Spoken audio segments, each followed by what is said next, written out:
So let's move into cover crop establishment. And I looked at this from a purpose of establishing a cover crop either in the late summer or through the fall. And we'll talk a little bit about interseeding or overseeding. We'll define what those are in a few slides. But when we're thinking about planting a cover crop, we're going to be thinking about planting a cover crop for a goal. And with that in mind, we want to have a goal for the cover crop we're going to use, and that's going to be very species or mix dependent.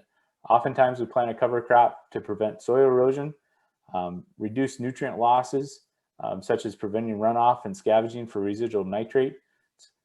Nitrogen fixation is possible through legumes, but this is going to take a full year. So if we're planting a cover crop in, say, August through an airplane, or in late September after corn grain harvest, we should not expect any nitrogen fixation for the next year, just because there's not enough time for that legume plant to develop and fix nitrogen. We do have nitrogen credits available for a full year, but the research on legumes fixing nitrogen in a cover crop setting is very mixed. Suppress weed growth. This is a great benefit of cover crops. We're working on using winter rye to suppress weeds at the Lancaster Research Farm right now in a study with Dr. Rodrigo Worthy and Colby Grant, his grad student. Very promising work.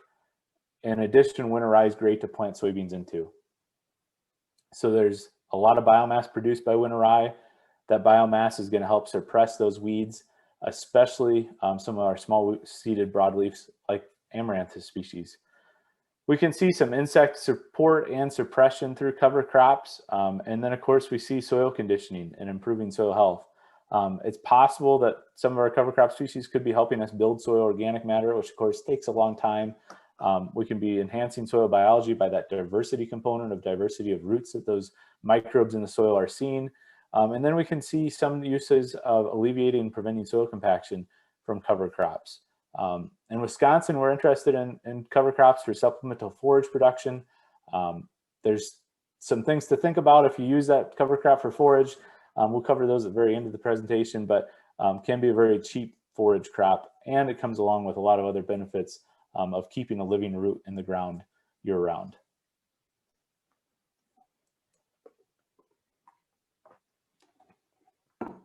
So when are we going to plant our cover crops? Well, typically we plant our cover crops after harvest of early season crops, after winter wheat or small grains or early vegetables in Wisconsin. This is our best window for establishing cover crops throughout the entire state. Now, in our northern Illinois and southern Wisconsin region, there's a few things that we can do to improve that seeding window. We can think about interseeding a cover crop into corn and soybeans. For corn grain, we can interseed as early as V4 or V5 with some modified equipment or a broadcast spreader, and there's species that will work in those scenarios. I'd welcome questions on those at the end of the presentation.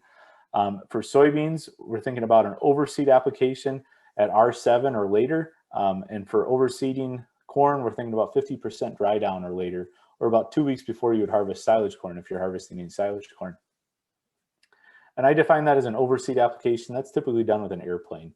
Can be done with a high clearance sprayer with some modifications. I have a couple producers in my region of the state that do have that equipment, but again, typically done with an airplane. We also see some producers frost seeding cover crops in winter wheat or winter cereal grains. This works phenomenally well. My coworker helped develop these methods on how to frost seed red clover into winter wheat in Wisconsin. It's very cheap to establish a cover crop. All you need is some way to spread that cover crop seed across the winter wheat field. Could be a broadcast spreader mounted on an ATV. Could be a 3-point broadcast spreader bought at the farm store for $500. Really cheap way to establish a cover crop. By far, probably one of the easiest ways to establish a cover crop. And in general, we see the easiest way to establish cover crop is after a winter cereal crop in July and August. And then we have silage corn as being fairly simple. But then with corn and soybeans, it can get fairly complex. I'll show some photos to illustrate that in a few slides. So we always hear that there's challenges to cover crops. These are some photos of the challenges of cover cropping in the northern US. And all these challenges can be overcome with management for the most part. This very first photo doesn't look like a challenge. And if we were in person today, I'd ask for some suggestions on what this could be. I'd welcome you putting those in the chat, but this cover crop's not entirely healthy. There's supposed to be 3 species out there, and there's 1 species that's missing. There's supposed to be oats, radish, and peas in that cover crop. However, there's no peas in that field. The peas were along the field edges, but they weren't out throughout the entire field. So that's your clue. I'd welcome suggestions in the chat what that might be. I'll explain in a few slides with some better photos. This next photo is access to equipment. Access to a grain drill or access to a timely manner to have these cover crops seeded by a custom operator or by an airplane can be a challenge. We do see more and more companies entering this marketplace, but just seeding that cover crop can be a challenge. Our weather can be a challenge. This is from 2 years ago when we got that really early October 31st and November 1st snow, where we had snow in our crops and we had to wait for that to melt before we could harvest, thus delaying or preventing any cover crops from being seeded in those fields. Of course, we have the planter, planting that main crop back into that residue. This is a farmer from Dodge County, Wisconsin, which is a little bit south of, quite a ways south of Fond du Lac, Wisconsin, and Oshkosh area. This cover crop was taller than me. I'm 5'9", and this cover crop was taller than me, and he was out there with a 16-row planter and auto steer planting into that residue. Very impressive. Simple planter setup. He knew what worked on his soils, knew what worked on his cover crop. He had no problem planting a crop into that biomass. Again, it can be done. It just takes a little bit of management, a little bit of thinking about how I'm going to accomplish that goal before the season happens. This next photo is termination. Cover crop termination can be very straightforward. However, I spent 2 years in grad school working on a couple problems that producers around the Janesville, Wisconsin area were having with termination of cover crops. Weather has a huge role in terminating cover crops. We know our spring conditions can be quite cool at some points. We'll cover that here in a few slides on when you should terminate your cover crops. Easily overcome management-wise, but if we target termination too early, we can expect those to not work out so well. And then finally, we always get a lot of questions on yield. I always recommend, if you're thinking about starting with cover crops, plant winter rye after corn grain and plant soybeans into the residue. You'll be really impressed with the results. You should expect to be able to plant into that residue and have a great residue mat that's going to hold on to moisture. It's going to help suppress weeds. And soybeans are very flexible when it comes to yield. Our data would suggest that you're not going to have an impact on yield. Corn grain is a little bit more challenging because you have to think about it a little bit more holistically and manage your nutrients, manage your nitrogen, and think about how you're going to get all that accomplished. But again, certainly can be done. This producer was planting corn. This was June 1st. He was planting his silage corn into this rye. He also had fields where he was harvesting the rye and then planting his silage corn into as well. So what can you expect a cover crop to do? In Wisconsin, we use this program called SNAP Plus for our nutrient management plans. And SNAP Plus has Russell 2 built into it, which is the soil loss equation. And we also look at the phosphorus index, which is how much phosphorus may be leaving the farm in an index form. So the lower the phosphorus index, the better. And of course, phosphorus is often attached to soil particles when it's leaving our farming operations. Estimated soil loss is shown in tons on this graph. We have tons per acre shown on the scale here. And our PI index is equivalent to that scale as well, except for it's just an index, a rating. And this is an example crop rotation. On this particular farm, this farmer is growing silage corn. On a Fayette silt loam soil, 6 to 12% slope, and 5 tons per acre is the tolerable soil loss. Our first rotation is continuous silage corn. So this is planned out for, say, 5 years is this theoretical rotation. 5 years of continuous silage corn. We're seeing 8.5 tons of soil leave that farm every year, and our PI index is 10. And in Wisconsin, we need that PI index to be under 6. We consider that a good benchmark. When we add in corn silage with winter rye, still continuous corn silage, but we're adding winter rye as a cover crop, we're getting that soil loss down to 2.9 tons per acre and our PI index under 4. So we're meeting tolerable soil loss of 5, and our PI index is under 6. It's a good metric. Now, when we look at corn silage plus winter wheat and then back to corn silage, so a 3-year rotation, we're still above tolerable soil loss with an estimated soil loss of 5.5 tons per acre. and our PI is 7, so we're still a little bit high. So adding that wheat did not help much. Did help a little bit, but not a lot. When we add in that wheat plus a cover crop, so just growing a cover crop in the wheat year and planting silage corn back into the cover crop, we come back into compliance and our soil loss is at 2.9 tons per acre. Now what's really interesting is when we plant silage corn plus winter wheat frost seeded with red clover back to corn silage, we're able to get that soil loss down to 0.40 down tons per acre and 1 for our PI index. So that kind of shows you how our ranges are with the benefits of cover crops. What I would caution you is if you're planting a cover crop in the fall, you really have to be mindful of the species that you use. This was using a species that was overwintering after those wheat years. If we were going to plant, say, a crimson clover and a radish after wheat, we'd not expect that to overwinter in many parts of the upper Midwest. So we would not be seeing those benefits. This is very species dependent. Another way to look at this is the effectiveness of the rye reducing the soil profile nitrate at spring rye harvest following the application of 40 tons of dairy manure. So this graph showing that rye scavenging for nitrate. Our soil nitrate was about 100 pounds per acre with rye. Without rye, we were almost at 200 pounds per acre. So that rye was holding on to that residual soil nitrate, and then it would be releasing that later on in the season for use by our corn. And finally, if we're going to be thinking about planting legume cover crops, this is a great photo from my coworker, Kevin Shelley. We want to be inoculating those with the correct rhizobia bacteria. We want to be mindful of that. Sometimes our cover crop species come inoculated, sometimes they don't. Ask about that before you're buying a cover crop. That way you can just maximize those chances of having some nitrogen fixed by those cover crop species. So how are we going to select cover crops? Well, the Midwest Cover Crop Council has a really great online selection tool that they just redid for Wisconsin this year. And I'm not sure when the last time the University of Illinois has worked with the Midwest Cover Crop Council selection tool to revise it. But when we look at these graphs here that were developed by this cover crop selection tool, I had to provide the tool with a couple of those goals. Remember back to the very first slide of this presentation, we talked about having goals for our cover crop. The goals that I wanted to include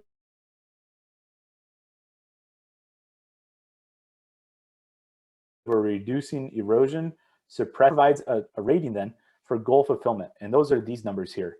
4 is excellent, 3 is very good, 2 is good, and 1 is fair and 0 is poor. So we have quite a few 3s and 4s on this graph.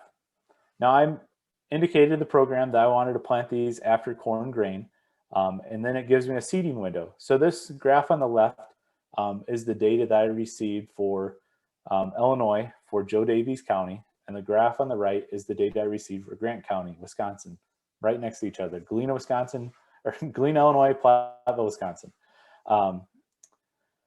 When we looked at the planting dates now, this gets kind of tricky, and I'll explain this in more detail. But typically for corn grain, maybe really early corn grain would be, say, September 20th in southern Joe Daviess County. Grant County, Wisconsin, we're probably not going to be until very late September for the earliest of corn grain. We don't have many options for cover crops at that point. So you can see this later part of September.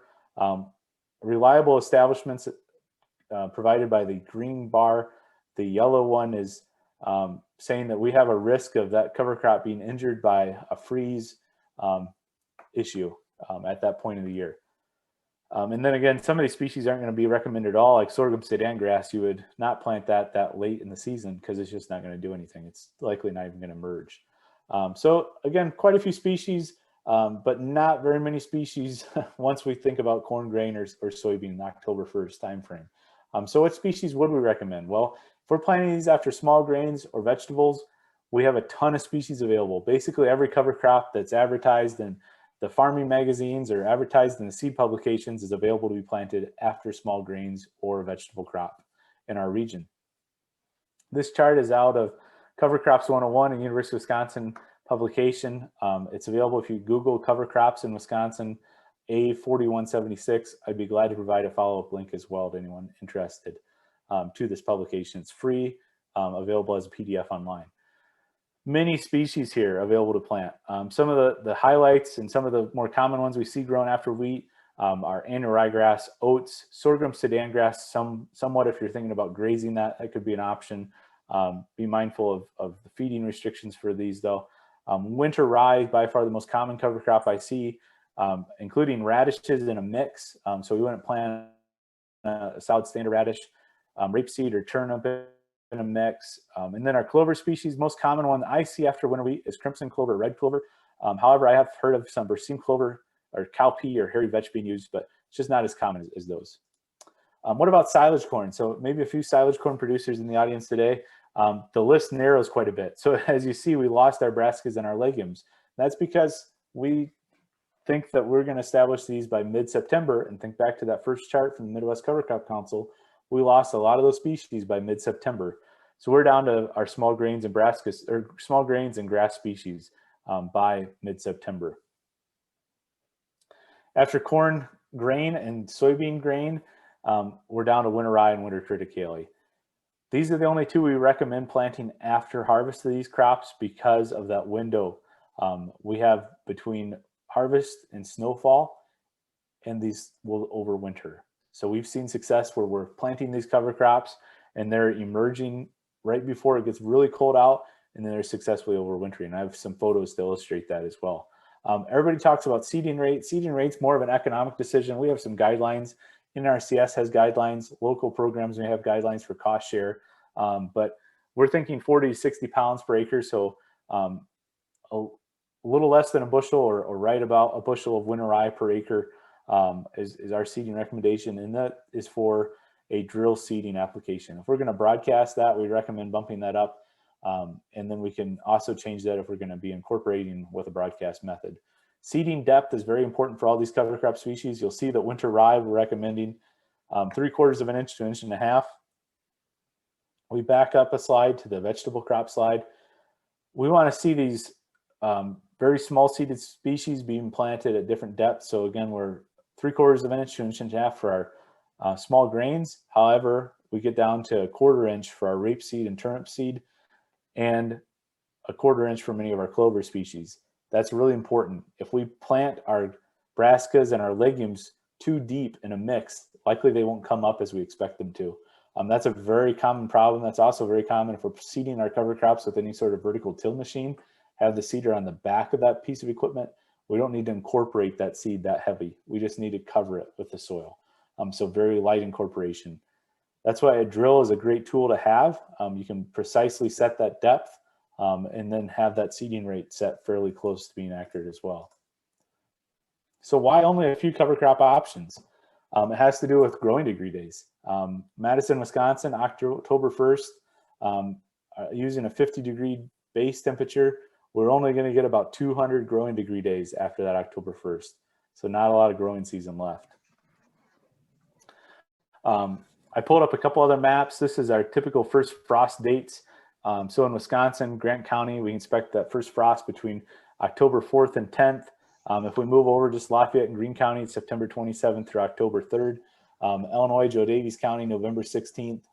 Stevenson County, November 13th. So a little bit more flexibility, a little bit more difference there. But again, not a lot of growing degree days left in the season. We're not recommending these species oftentimes because they're going to winter kill. And it's not worth planting a species that's going to come up and germinate 1/2 inch to 2 or 3 inches tall and then die.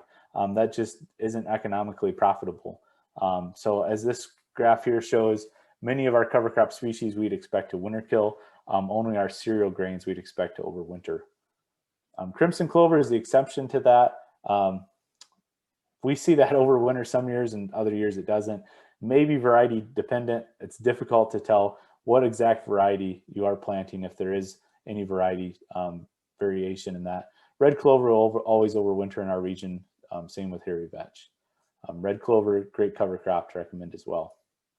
So how can we increase this diversity? So everybody wants to plant mixes. Everybody wants to plant some of these species for some of the other goals that we talked about. Well, aerial application is a great way to increase that diversity. We got to consider harvest timing. So we want to do this when soybeans are either R7 or 50% dry down core grain. That way we can ensure that cover crop is going to germinate and survive after harvest. We always recommend including in these mixes an overwintering cover crop. That way you actually see a full range of benefits from the cover crop. Protect the soil throughout the winter and early spring when we see a lot of our erosion occurring, that type of thing. A couple other ways that we've worked on in Wisconsin. This is a photo from my first year. We worked on some frost seeding at Lancaster Research Farm, and we were frost seeding red clover into wheat, and that's a picture of it germinating in that wheat stand. Not as successful as my coworker Kevin Shelley always has, but again, pretty happy to see that work in that environment, work in that climate. Very simple spreader, just a cheap spreader on the back of the ATV. We've worked a lot on interseeding cover crops. These photos you may have seen before, may not have, but we modified a no-till drill to seed cover crops in between the rows. This was first done in 2014 or 2015, and then we had a great stand of red clover, so that began a whole new series of research projects that are continuing today, looking at how can we get a nitrogen credit out of that stand of red clover. When we've done interseeding at V4 to V7, we've always had red clover survive that canopy, and it's always looked great. How about a couple other opportunities? Seed corn. A lot of seed corn is grown in Northern Illinois, maybe a little bit south of where the target audience is for the program today, but great window, very similar to wheat, potentially for that species diversity. Again, we're thinking about harvesting that seed corn early September. Depending on the weather, sometimes we see that drag out until October as well, but broadcast seeding cover crops on that ground. This is a study that Kevin did, my coworker, with a seed corn producer near Sun Prairie, Wisconsin. Great stand of cover crops, just broadcasting on an oats peas mixture on that farm. A vertical tillage tool. This is from a demonstration farm that I attended a couple of years ago. See where those seeding tubes are located, the back of the tillage piece of equipment. This is a common mistake I see. Folks buying these pieces of equipment and seeding up front. Always make sure those seed tubes are back on this more aggressive tillage, because these tillage tools are so heavy, they're going to sink in enough to plant those seeds deeper than what it's expected. A few photos of some of the stuff we've seen work really well. This is that aerial application of winter rye or oats. Either one we've seen do fairly well. Pretty good success in the last couple of years, but we want to consider hybrid maturity. So if we're going to be planting these in some of our longer season hybrids, be very careful about that seeding time. So another example of a seeding method we really like and had some success with, we're looking at the no-till drill method here. Look at the date, November 10th. It was a cold day. Who knows what's going to happen here? We were really hoping that our cover crop would come up at this point, but it was a late harvest because of weather in 2019. The following year, on May 6th, we had a great stand of winter rye. So winter rye, we've seen this a couple different times. You can plant it late in the fall, and most times it's going to come through and look really good the next spring. So herbicide carryover. See, this is a little bit bigger photo of what was occurring there early on. That was a case of herbicide carryover in that field. Those peas were susceptible to the herbicide mix used in that field. So on the field edges where it wasn't sprayed, it was germinating. Out in the middle of the field, there wasn't any peas. What is herbicide carryover and herbicide persistence? This is something really important to consider before planting a cover crop. And this is injury that happens from residual herbicides applied in the spring to fall established cover crops. This gets particularly tricky if you're thinking about interseeding or overseeding cover crops. Some of the properties that affect herbicide carryover include the chemical properties of the herbicide or the half-life. Can't control that unless we select a different herbicide. The rate of application, we have some control over that. Soil pH, we don't have any control over that factor, but the heavier soil and higher soil pH equals longer residual herbicides potentially. Organic matter content, the amount of surface plant residue, so tillage is going to dilute some of that residue. Temperature and rainfall are by far the most influential factors. The more rain, the less residual is going to be around at harvest, and the higher the temperatures, to a reasonable extent, we expect to activate those herbicides as well, and the microbes that break them down. So why is herbicide carryover so complicated? Because herbicide persistence is tough to know. Crop rotation effect. So if we're using some of these herbicides, some of them have an 18 months or 2-year rotational restriction. So we have to think back several years to get the whole picture of herbicide carryover potential. And And the weed resistance and troublesome weeds are highlighted there in red, because even though we want to plant cover crops and use appropriate herbicides that may not injure those cover crops, we don't want to let down our guard against herbicide resistance and troublesome weeds. This is a chart that provides some details on herbicide carryover. Take-home message from this: in the research that's been done, winter rye is the cover crop that we're going to expect to not have any sort of herbicide carryover. So rye is indicated over here, very much a lot of green bars there. And this research, this was compiled by West Central Distribution, but this was university data from University of Wisconsin, University of Missouri, and Penn State. They compiled this for their producers a couple years ago. I thought it did a nice job illustrating the story of our research efforts the last few years. How can we tell out in the field if we're not quite sure if there's a herbicide injury potential? We can do a field bioassay. And this is where we plant a small area of the cover crop out in the field by hand, and we monitor for injury for a few weeks. We can also do this in the greenhouse or in the window of your house by collecting some of that soil, planting a cover crop in that soil. But this doesn't replace any of those legal rotational restrictions that are in play if you're going to harvest the cover crop for forage value. So you need to think about a cover crop versus a forage crop for this information. Cover crop, we're not going to harvest any biomass from. Forage crop is whenever we're harvesting biomass from that field, grazing, mechanical harvest. Cover crop can be a forage crop, but as soon as it becomes that forage crop, we need to be mindful of the herbicide rotation restrictions that are on the herbicide label. We put together this publication on herbicide rotational restrictions a few years ago. This is not a substitute for the herbicide label, but it gives you a good starting point. Again, I'd be glad to provide this to all attendees as well today. Within the herbicide label, important keywords to look for are rotational interval, restriction interval, cover crops, and crop rotation intervals. Some of the herbicides we've seen the most injurious to cover crop establishment. Most of these are only a factor if you're thinking about interseeding though. This is for corn, and then I have another slide like this for soybeans. Because we're going to plant cereal rye in the fall in most cases, there's hardly any herbicide issues with winter rye. So that's another great way that winter rye could be incorporated into the rotation is we don't have to worry about many of these restrictions if we're just using it for a cover crop. The rotational restriction is the law, and we have to be mindful of that because it's on the herbicide label. Again, another slide for soybeans. So we've come pretty much full circle with cover crops. We need to be thinking about terminating these cover crops before we buy the seed. Before we buy that cover crop, we need to have a plan on how to manage that cover crop. That way we don't have a situation where our cover crop's escaping and we can't control it with the tools that we have in our toolbox. This is another chart out of that publication. We did a lot of research on annual rye and winter rye termination, which I'll show you on the next slide.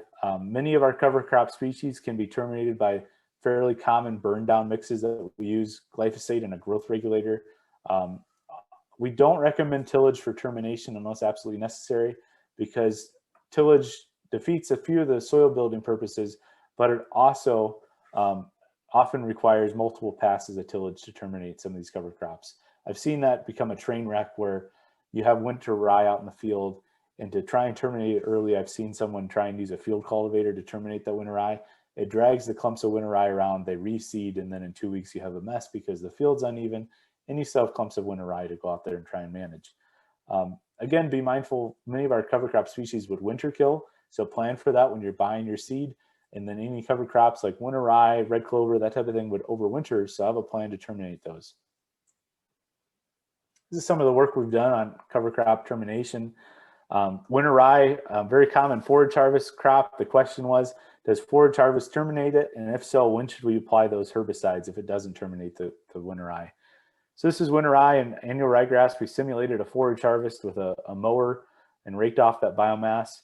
And then we sprayed directly after we harvested the cover crop. So as soon as the forage harvesting equipment would leave the field, you could go in and you could burn that rye off with 32 fluid ounces of glyphosate and be just fine. What was interesting about this study was you could actually go out and mow these cover crops and see, then could I plant my corn or soybeans into this residue right after mowing and not have to worry about termination?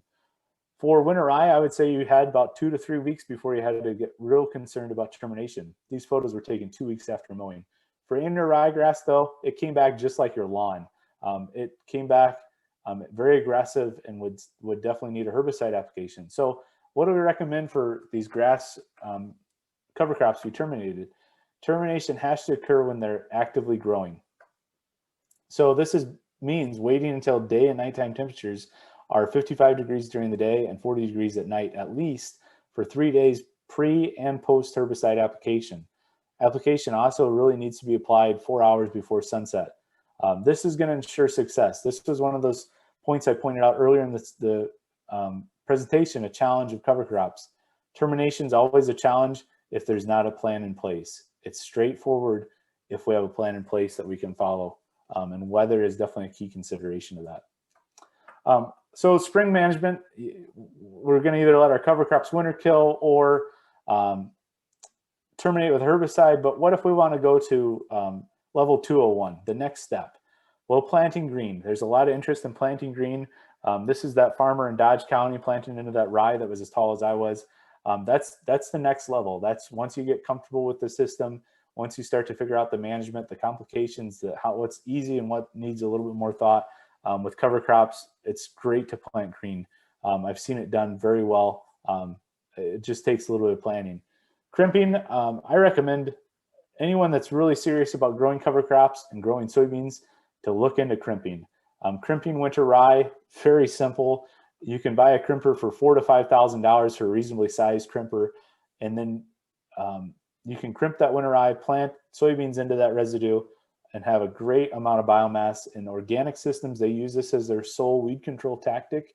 High residue cultivations and emergency weed control tactic they still have in the system, but we've seen this done. The only thing about crimping to be mindful of is the organic research is using about a 3 bushel per acre seeding rate for that rye. So we need that higher seeding rate to expect to have good results for weed suppression. So think about that if you're thinking about crimping. So again, beyond the basics, I included a little bit different picture, but I was talking about soybeans. Corn is even the next level. Corn is level 301. So planting corn into that residue and trying to manage that system, the next level. Here's a photo illustrating the soybeans planted into that green system without a forage harvest or anything, with just planting into that rye residue. We've had great luck doing this. It's very simple. Our planters from 1984, we have new closing wheels that we put on it, and we went through and did some planter maintenance to optimize our planter. But otherwise, we've had great luck with this using a standard no-till planter, nothing fancy. And then finally, if you have some livestock, think about how you can graze that cover crop. It can be very affordable feed. It can provide some nutrient cycling benefits, some diversification benefits. So think about using that cover crop as long as you're mindful of the herbicide restrictions we talked about earlier. So to wrap this up, a few resources.